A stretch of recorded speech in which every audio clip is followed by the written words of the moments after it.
खूप स्वागत आहे. आजची रेसिपी आहे उपवासाची दशमी. लागणारे साहित्य: 1.5 कप लाल किसलेला भोपळा, 1 कप गूळ, 2 कप भगर पीठ, 1 कप राजगिरा पीठ,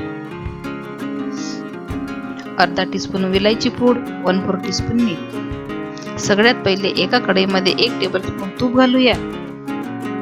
आता त्यात किसलेला भोपळा घालून परतून घेऊया. आता त्यात गूळ घालावा.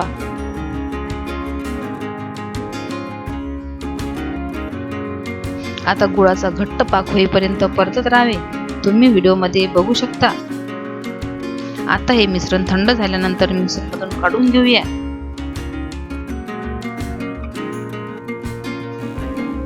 आता त्यात विलायची पूड आणि मीठ घालावे.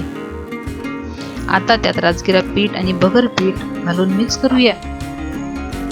कणिक सारखा गोळा तयार करून घ्यावा. तुम्हाला जर वंदना रेसिपी आवडत असेल तर सबस्क्राईब बटन आणि बेल आयकॉनवर क्लिक करा. आता एक छोटा गोळा घेऊन दशमी लाटायला सुरुवात करूया.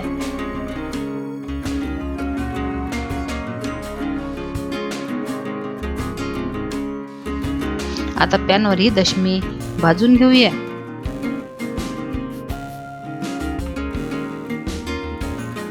आता तुपाने दोन्ही बाजूने ब्राऊन होईपर्यंत शेकून घ्यावी.